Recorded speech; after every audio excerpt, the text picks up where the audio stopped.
ठाणे महानगरपालिकेतील मान्यताप्राप्त कामगार संघटना नसलेल्या म्युनिसिपल लेबर युनियनच्या शनिवारी झालेल्या सर्वसाधारण सभेत नवीन पदाधिकारी आणि कार्यकारिणी सदस्यांची निवड करण्यात आली आहे। याच सभेत ठाणे महापालिकेतील कर्मचाऱ्यांची 7व्या वेतन आयोगाच्या थकबाकीसह इतर देणीची रक्कम सेवानिवृत्तीच्या वेळी देण्यास प्रशासनाने टाळाटाळ केली, तर प्रसंगी तीव्र आंदोलन करण्याचा निर्धार पदाधिकाऱ्यांनी व्यक्त केलाय। ठाणे महापालिकेतील मान्यताप्राप्त कामगार संघटना असलेल्या म्युनिसिपल लेबर युनियनची सर्वसाधारण सभा नुकताच युनियन कार्यालयातील स्वर्गीय अण्णा साने सभागृहात पार पडली। या सभेत युनियन पदाधिकारी आणि कार्यकारिणी सदस्यांची निवड करण्यात आली असून यात कामगार नेते युनियनचे अध्यक्ष रवी राव यांच्याकडे पुन्हा अध्यक्षपदाची धुरा सोपवण्यात आली आहे। कार्याध्यक्षपदी कामगार नेते मोहन तिवारी, उपाध्यक्षपदी बिरपाल भाल, सरचिटणीसपदी चेतन आंबोणकर, सहाय्यक सरचिटणीसपदी अनंत पावणे आणि कोषाध्यक्षपदी विजय खानविलकर यांची निवड करण्यात आली आहे। त्याचबरोबर संघटनेच्या कामात नेहमीच अग्रेसर असणाऱ्या कार्यकर्त्यांची चिटणीस, सहाय्यक चिटणीस आणि कार्यकारिणी सदस्य पदांवर निवड करण्यात आली आहे। यावेळी उपस्थित असलेले माजी नगरसेवक अशोक वैती, पवन कदम, ॲडव्होकेट रवींद्र नायर यांची संघटनेच्या सल्लागार पदावर निवड करण्यात आली आहे। 7व्या वेतन आयोगावर आधारित वेतनश्री लागू करून घेतली, वाहतूक भत्ता लागू करून घेतला, तसंच 7व्या वेतन आयोगाची थकबाकी, वाहतूक भत्त्याची थकबाकी, सेवानिवृत्त कर्मचाऱ्यांना तातडीनं पेन्शन लागू करणं, त्यांच्या ग्रॅच्युइटी, पीएफची रक्कम सेवानिवृत्तीच्या वेळी मिळवण्यासाठी प्रशासनाबरोबर बोलणी सुरू आहेत। परंतु प्रशासनाने टाळाटाळ केल्यास तीव्र आंदोलन करण्याचा निर्धार कार्याध्यक्ष मोहन तिवारी यांनी व्यक्त केलाय। सफाई कामगारांच्या वारसाची लढाई महाराष्ट्र महानगरपालिका नगरपालिका संघटना फेडरेशनच्या माध्यमातून आपण जिंकली। प्रशासनाकडे सातत्याने पाठपुरावा करून सफाई कामगारांच्या वारसांना लवकरात लवकर सेवेत घेण्याचा निर्धार बिरपाल भाल यांनी व्यक्त केलाय। तसंच 7व्या वेतन आयोगाच्या थकबाकीचा हप्ता लवकरात लवकर अदा न झाल्यास महापालिकेवर प्रचंड मोर्चा काढण्यात येईल असा इशाराही त्यांनी दिलाय।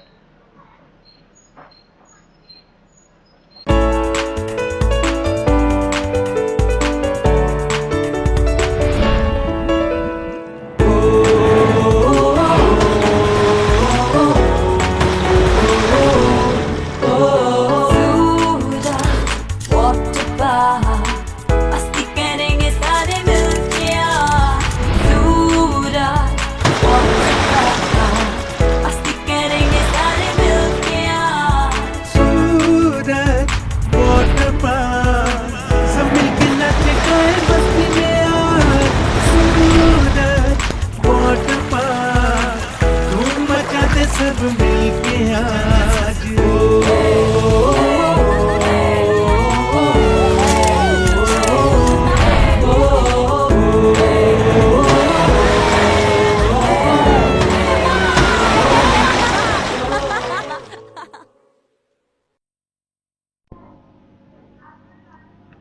घोडबंदर रोडवरील बोरिवडे गाव परिसरात सुरू असलेल्या आरएमसी बॅचिंग प्लांटमुळे स्थानिक नागरिक त्रस्त झाले असून आता त्यांच्या संतापाचा कडेलोट झालाय। वाढती धूळ आणि ध्वनी प्रदूषण, वाहतुकीतील अडथळे आणि आरोग्यावर होणारे गंभीर परिणाम यामुळे नागरिकांनी प्रशासनाच्या विरोधात लढ्याची तयारी केली आहे। रहिवाशांनी अनेक वेळेला तक्रारी करूनही प्रशासनाने याकडे डोळे झाक केली आहे। बॅचिंग प्लांट मधून उडणाऱ्या धुळीमुळे लहान मुलं, वृद्ध आणि नागरिकांना श्वासोच्छवासाचा त्रासाला सामोरं जावं लागतंय। सकाळी 8 ते रात्री 9 वाजेपर्यंत सुरू असलेल्या कामामुळे रहिवाशांचं दैनंदिन जीवनही विस्कळीत झालंय। या मुद्द्यावर शिवसेनेचे विभाग प्रमुख रवी घरत यांनी आक्रमक भूमिका घेतली असून पोलीस ठाण्यात जाऊन थेट निवेदन दिले। यावेळी उपविभाग प्रमुख मंगेश कदम, शाखा प्रमुख सुमित भोसले, संजय अंभोरे यांच्यासह स्थानिक शिवसैनिक, पदाधिकारी, सोसायटी सभासद, कमिटी मेंबर आणि सेक्रेटरीही उपस्थित होते। त्यांनी प्रशासनासमोर 2 ठोस मागण्या ठेवल्या। ताबडतोब बॅचिंग प्लांट बंद करावा, कायम किमान 2 ते 4 तास बंद ठेवावे, अन्यथा मोठा आंदोलन छेडलं जाईल असा इशारा दिलाय। या लढ्याला Ronak delight, Vihang valley phase, platinum lawns, Ronak heights, Unnati greens या सोसायट्यांचाही पूर्ण पाठिंबा आहे। रहिवाशांनी स्पष्ट इशारा दिलाय की जर प्रशासनाने बैठक घेऊन त्वरित निर्णय न घेतल्यास संपूर्ण परिसरात रास्ता रोको आणि मोठ्या प्रमाणात आंदोलन केलं जाईल। आमच्या आरोग्याशी खेळ खपवून घेतला जाणार नाही, आता आम्ही गप्प बसणार नाही अशी संतप्त प्रतिक्रिया रहिवाशांकडून व्यक्त होत आहे। प्रशासन काय भूमिका घेते याकडे संपूर्ण ठाणे शहराचं लक्ष लागले।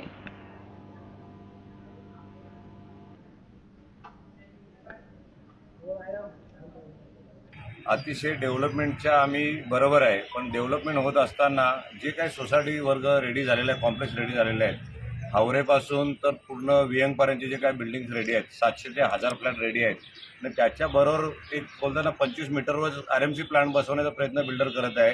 बिल्डरचं नाव घेणार नाही, कारण मी साहेबांना बोललेलं आहे. आम्हाला सकारात्मक त्याच्यावर चर्चा करून आम्हाला प्लांट नको आहे. RMC आपण बाहेरनं मागूनही RMCमध्ये तुम्ही काम करू शकता. आम्ही डेव्हलपमेंटच्या विरोधात नाही, पण आम्ही ज्या एरियामध्ये राहतो, आम्ही फ्लॅट घेतलेले आहेत, आम्ही इथं राहण्याची आमची फ्लॅट आहेत, त्याच्या एकदम बाजूला जर RMC प्लॅन आला तर खोकला, धूळ आणि अतिशय गंभीर विषय आहेत. गेल्या टायमाला मेगा इंजिनिअरिंगचा जेव्हा प्रोजेक्ट आला, अतिशय गरजेचा प्रोजेक्ट होता, तरी आम्ही खूप रिक्वेस्ट करून त्यांना हावरेची जेव्हा विनंती आली तेव्हा आम्ही तो प्लांट स्थानिक आपले चारदा निवडून आलेले आपले सरनाईक साहेब आहेत, आमदार साहेब आपले, आज ते मंत्री आहेत, त्यांनी तात्पर येऊन त्या जागेवर आणि RMC प्लांट थांबवला आणि मेगा इंजिनिअरिंगचं काम म्हणजे अतिशय महत्त्वाचं काम होतं घोडबंदरसाठी, कारण टनल होणं खूप गरजेचं आहे. ट्रॉफिकचा विषय त्याच्याने सॉल्व्ह होणार आहे. पण डेव्हलपमेंटच्या नावाखाली जर लोकांच्या जीवावर खेळला जाईल किंवा लोकांना त्रास होणार असेल तर आम्ही डेव्हलपमेंटलाही विरोध करू आणि हा RMC प्लांट आम्ही होऊन देणार नाही, याचे आम्ही संकेत आणि आम्ही सकारात्मक चर्चा करण्यासाठी साहेबांना निवेदन दिलेलं आहे. काही प्रॉब्लेम व्हायला लागलेत, दुपारच्या झोपा नाही होतेत आणि सिनियर सिटीजनला सगळ्यात जास्त त्रास होतोय, कारण की त्यांची तब्येत सांभाळणं हे महत्त्वाचं आहे आणि RMC प्लांट हा जेवढा महत्त्वाचा आहे तेवढंच त्यांच्या पण तब्येती महत्त्वाच्या आहेत. तर RMC प्लांट हा व्हायलाच नाही पाहिजे रेसिडेन्शियल एरियामध्ये. मॅडम, लहान मुलांना सक्त विरोध आहे ह्या RMC प्लांट. लहान मुलांना कशा प्रकारचा त्रास होतो? लहान मुलांना सर्दी खोकला होतोच आहे आणि सध्याचं वातावरण तेवढं खराब झालेलंच आहे, तर अजून त्यात भर घालण्यासाठी RMC प्लांट उपयुक्त ठरतोय, तर त्याच्यामुळे प्लीज हा RMC प्लांट झालाच नाही पाहिजे. महाराष्ट्रातील भगिनींना आधार देणारी राज्य शासनाची मुख्यमंत्री माझी लाडकी बहीण योजना.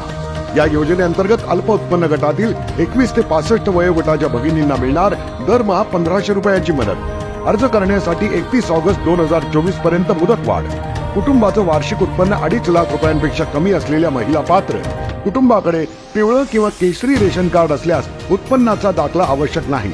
पांढरं रेशन कार्ड असेल किंवा रेशन कार्ड नसेल तर कुटुंबाचं वार्षिक उत्पन्न 2.5 लाखांपेक्षा कमी असल्याचा दाखला आवश्यक. योजनेसाठीचा ऑनलाईन अर्ज नारी शक्ती दूत ऍप वरून किंवा पोर्टलवर भरता येईल. ज्या भगिनींना ऑनलाईन अर्ज भरता येत नसेल त्यांच्यासाठी अंगणवाडी, ग्रामपंचायत, वॉर्ड ऑफिस, सेतू सुविधा केंद्रामध्ये किंवा आशाताई बचत गटाच्या CRP यांची मदत उपलब्ध. आता आपल्याला अभिमानानं म्हणता येईल, सुखी आणि सुरक्षित आहे माझी लाडकी बहीण. सकल मराठा सार्वजनिक शिवोत्सव मंडळ ठाणे यांच्या वतीनं यंदा ठाण्यात भव्यदिव्य शिवजयंती उत्सवाचं आयोजन करण्यात आले.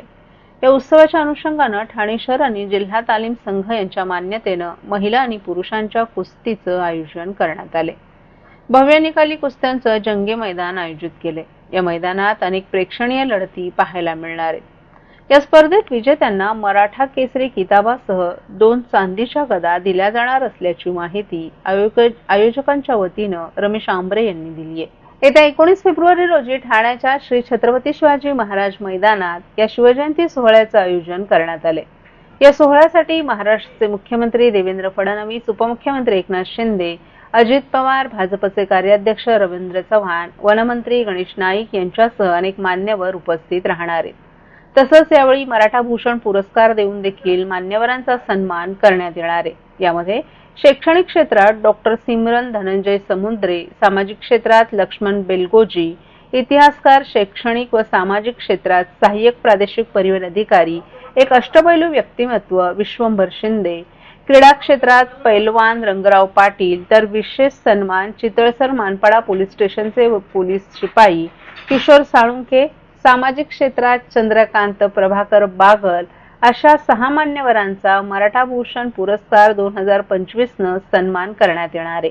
या शिवजयंती उत्सवाची सुरुवात सकाळी छत्रपती शिवाजी महाराज यांच्या पुतळ्यास पुष्पहार अर्पण करून होणार आहे. दुपारी 3 वाजता महिलांसाठी हळदी कुंकू कार्यक्रम आयोजित करण्यात आला असून प्रत्येक महिलेला आकर्षक भेटवस्तू दिली जाणार आहे. दुपारी 4 वाजता शिवव्याख्याते डॉक्टर विश्वंभर शिंदे यांच्या व्याख्यानाचंही आयोजन करण्यात आलं असून 5 वाजण्याच्या सुमारास भव्य मराठा केसरी, मर्दानी, महिला आणि पुरुष कुस्ती स्पर्धांना सुरुवात होईल.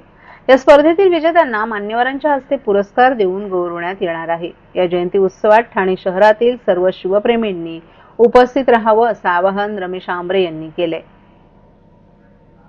गेली मी 8 वर्ष ठाण्यामध्ये छत्रपती शिवाजी महाराज जयंती साजरी करतो आणि आम्ही सर्वांना आवाहन करतो की त्यांनी सकाळी 7:30 वाजता जी आमची शिवज्योती यात्रा आहे त्यात सहभागी व्हावं आणि तसेच आपल्या कुस्तीचा जो खेळ आहे तो ठाणेकरांनी नक्की पाहावा अशी मी सर्वांना विनंती करतो. आणि छत्रपती शिवाजी महाराज आपले आराध्य दैवत आहेत, त्यांची जयंती मोठा उत्साह आणि दिमागदार सोहळ्याने ठाण्यामध्ये साजरी होत आहे.